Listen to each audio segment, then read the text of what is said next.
قائم كما تتحدثون. هناك عديد من المناطق التي دخل إليها عناصر الحشد الشعبي في محيط الفلوجة.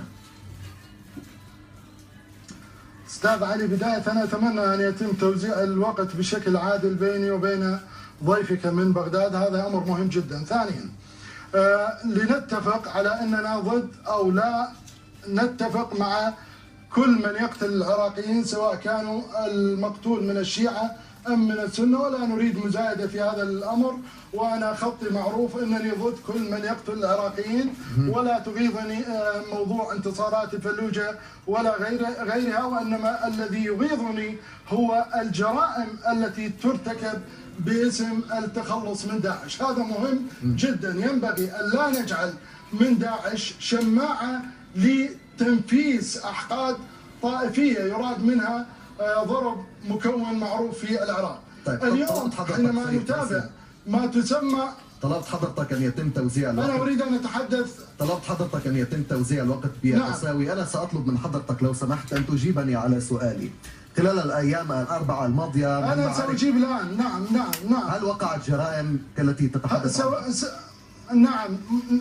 نعم وقعت جرائم في القرمة، وهنالك جرائم نهب وحرق لأكثر من 45 منزلا، وتدمير مسجد الرشاد ومسجد القرمة الكبير.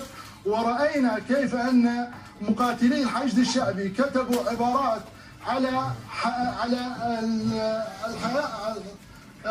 في الشوارع في مدينة القرمة، كتبوا فيها شكرا لإيران، شكرا لقاسم سليماني على مساعدتنا في تحرير القرمة.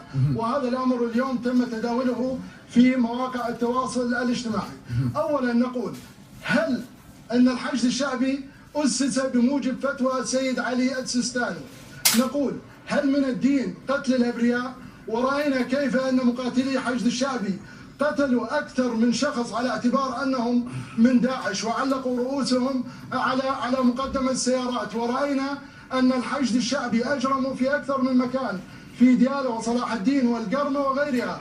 ورأينا أن الحشد الشعبي سرقوا المنازل في صلاح الدين والقرمة، ثم بعد ذلك حرقوا تلك المنازل من أجل تغطية الجريمة. وهذا الأمر أكدته منظمة هيومن رايتس ووتش ومنظمة بغداد لحقوق الإنسان وغيرها. وبالتالي نقول، هل من الدين أن يقتل الأبرياء؟ هل من الدين أن تسرق المنازل؟ هل من الدين أن تحرق المنازل؟ أنا أعتقد أن عليهم أن يعيدوا حساباتهم، وأن يتركوا الدين جانبا، وأن لا يجعلوا الدين بابا للقتل والإرهاب. سأحيل تساؤلاتك